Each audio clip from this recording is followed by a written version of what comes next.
अस्सलाम वालेकुम नाजरीन, हाईटेक न्यूज के खबरनामे में आपका खैर मकदम है। मैं हूं नेहा खान। नजर डालते हैं आज की अहम खबरों पर। संगारेड्डी स्टाफ रिपोर्टर मोहम्मद चांद पाशा ने नारायणखेड़ के रुकन असम्बली के दफ्तर का दौरा किया। वहां पर नारायणखेड़ के रुकन असम्बली से खास मुलाकात करते हुए हलके में किए गए तरक्याती कामों के ज़िम्मन में तबादला ख्याल किया।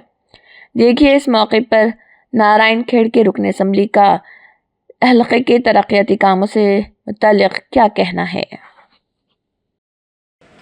Hi tech news TV channel staff reporter Mohammed Chand Pasha संगारेड आज नारायणखेड़ के अंदर वहाँ नारायणखेड़ के एमएलए कांग्रेस पार्टी के तो आज क्या डेवलपमेंट के वास्ते बात कर रहे हैं, क्या डेवलप करे हैं, क्या नहीं करे, कौन से मंडल में डेवलप करे हैं, क्या क्या काम करे, कौन से एरिया में अगर आप सीसी रोड डाले उनके ज़बाने से सुनेंगे, हमारे एमएलए के ज़बाने से। Hi tech news TV channel staff reporter Mohammed Chand Pasha.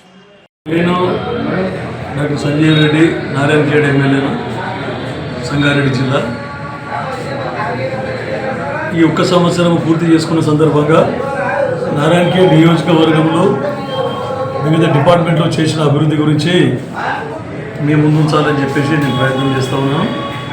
ఎందుకంటే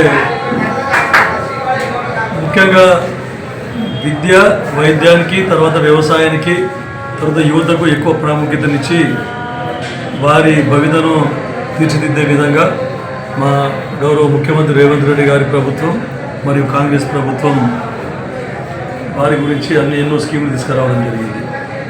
దాంట్లో భాగంగా ముఖ్యంగా విద్యాపరంగా చూస్తే ఇంటిగ్రేటెడ్ రెసిడెన్షియల్ స్కూల్ మొట్టమొదటగా ఇక్కడ ఈ మారుమూల ప్రాంతంలో శాంక్షన్ చేసుకొని ఫౌండేషన్ స్టోన్ కూడా వేయడం జరిగింది. తర్వాత ప్రభుత్వ ఐటీఐని కూడా ఇక్కడ శాంక్షన్ చేసుకోవడం జరిగింది. తర్వాత డిగ్రీ కాలేజీని అప్గ్రేడేషన్ చేసి పీజీ కోర్సును కూడా ప్రవేశపెట్టడానికి కృషి చేస్తూ ఉన్నాను. ఇంకా త్వరలో అది కూడా పూర్తి అవుతుందని చెప్పేసి. తర్వాత నిరుద్యోగ సమస్య ఎంతో ఎక్కువగా ఉంది. ఇక్కడ వలసలు పోతూ ఉంటారు. వారి జీవనోపాధి గురించి ఇక్కడ ఇండస్ట్రియల్ క్లస్టర్ తీసుకొని వచ్చి పారిశ్రామికవేత్తలను రిక్వెస్ట్ చేసి పరిశ్రమలు కూడా ఇక్కడ మారుమూల ప్రాంతంలో నెలకొల్పే విధంగా కృషి చేయాలని చెప్పేసి ప్రయత్నం చేస్తూ ఉన్నాను. తర్వాత నిరుద్యోగ సమస్యను ఇంకా తీర్చడానికి స్కిల్ డెవలప్మెంట్ సెంటర్ని కూడా శాంక్షన్ చేసుకున్నాము. వివిధ రంగాల్లో వారికి నైపుణ్యతను శిక్షణనిచ్చి వారికి ఎక్కడైతే అనుకూలంగా ఉంటుందో ఎక్కడైతే వేకెన్సీ ఉంటాయో అక్కడ ఉద్యోగాలు ఇచ్చే విధంగా కృషి చేస్తామని చెప్పి చెప్తారు. తర్వాత వైద్యపరంగా కూడా చాలా వెనుకబడిన ప్రాంతంలో ఎన్నో కొత్తగా ఒక 3 సిఎస్సీలను కూడా కమ్యూనిటీ హెల్త్ సెంటర్లను కూడా శాంక్షన్ చేసుకోవడం జరిగింది. 2 శాంక్షన్ అయినాయి, ఇంకోటి కూడా ప్రాసెస్లో ఉంది. ఇంకా 3 పిఎస్సీలు కూడా కొత్తగా శాంక్షన్ చేసుకోవడం జరిగింది.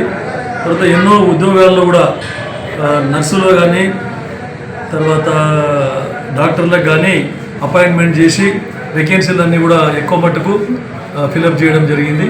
తర్వాత విద్యాపరంగా కూడా సుమారు 11,000 మందికి ఉపాధ్యాయులను కూడా అపాయింట్మెంట్ ఇవ్వడం జరిగింది. దాంట్లో భాగంగా నారాయణఖేడ్లో సుమారు 120 మంది ఉపాధ్యాయులు కొత్తగా అపాయింట్మెంట్ ఇవ్వడం జరిగింది. తర్వాత ఏరియా హాస్పిటల్ ఉన్నటువంటి ఏరియా హాస్పిటల్ ఏదైతే ఉందో ఇక్కడ దాన్ని 100 బెడెడ్ నుండి 150 బెడెడ్గా చేయాలని చెప్పేసి ప్రపోజల్ పెట్టడం జరిగింది. తర్వాత అక్కడ ఉన్న మౌలిక సదుపాయాలన్నీ కూడా అప్గ్రేడ్ చేసి ఇంకా దాన్ని అభివృద్ధి చేయాలి ఏరియా హాస్పిటల్ అని కూడా చేస్తూ ఉన్నాం. తర్వాత గత ప్రభుత్వంలో ఏదైతే రుణమాఫీ అన్నా రుణమాఫీ చేయలేదు. తర్వాత కేవలం రైతు బంధులో కూడా అన్ని స్కీమ్స్ తీసేసి డ్రిప్ ఇరిగేషన్ కానీ స్ప్రింక్లర్లు కానీ రోటోవేటర్లు కల్టివేటర్లు ప్రోలు ఇట్లాంటి తర్వాత సబ్సిడీ విత్తనాలు అన్నింటినీ రద్దు చేసి కేవలము 5,000 రూపాయల ఎకరానికి వాళ్ళు ఇవ్వడం జరిగింది రైతు బంధు అని. కానీ ఈ ప్రభుత్వం వచ్చిన తర్వాత 2 లక్షల లోపల ఉన్న రైతులందరికీ రుణమాఫీ చేసి ముందు ఇవన్నీ గత ప్రభుత్వం రద్దు చేసినటువంటి అన్ని స్కీమ్లను కూడా మళ్ళీ ప్రవేశపెట్టి రైతు భరోసా కూడా ఇచ్చే విధంగా ఈ ప్రభుత్వం కృషి చేస్తూ ఉంది. రైతులకు కొత్త టెక్నాలజీ డ్రోన్ టెక్నాలజీ కానీ ఇతరత్ర లేటెస్ట్ టెక్నాలజీస్ వ్యవసాయంలో ఆధునికతను ప్రవేశపెట్టడానికి రైతులకు శాస్త్రజ్ఞుల ద్వారా ట్రైనింగ్ కూడా ఇవ్వడం జరుగుతుంది. తర్వాత ఇంకా చాలా ముఖ్యంగా ఈ సంక్షేమ పథకాల గురించి పోతే మహాలక్ష్మి స్కీమ్లో ఆల్రెడీ ఉచిత బస్సు ఇవ్వడం జరిగింది, 500కి గ్యాస్ సిలిండర్ ఇవ్వడం జరిగింది. తర్వాత 200 యూనిట్ల లోపల ఉన్న విద్యుత్ వాళ్ళకి విద్యుత్ ఉచితంగా ఇవ్వడం జరిగింది. ఇదొకటే కాకుండా మహిళలకు ముఖ్యంగా మిగిలిన స్కీమ్లు కూడా 2500 కూడా త్వరలో వేస్తామని కూడా చెప్తా ఉన్నారు మా ప్రభుత్వం, రేవంత్ రెడ్డి గారి ప్రభుత్వం.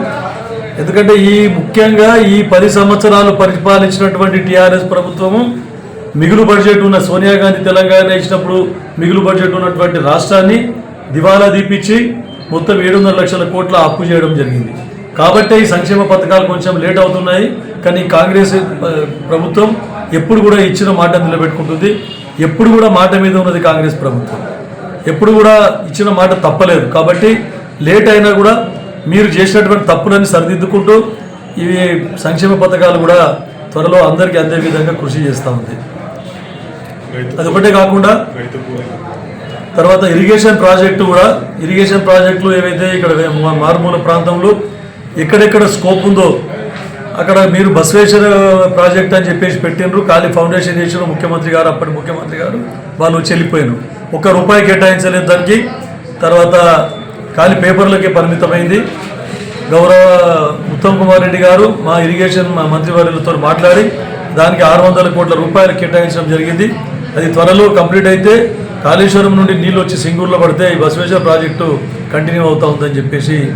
అదొకటే కాకుండా ఇంకా ట్యాంకులు కానీ ఉన్న ట్యాంకులను మంచిగా మరమ్మతులు చేసి తర్వాత కొత్తగా ట్యాంకులు ఏర్పాటు చేసుకొని కొత్త లిఫ్ట్ ఇరిగేషన్లు కూడా తీసుకొని నారాయణఖేడ్ నియోజకవర్గంలో ఇంచుమించు ప్రతి ఎకరాకు కూడా నీళ్ళు అందించే విధంగా మా ప్రభుత్వము సహకారంతో కృషి చేస్తూ ఉన్నాం. ఇక రోడ్ల గురించి అడిగితే గౌరవ మంత్రివర్యులు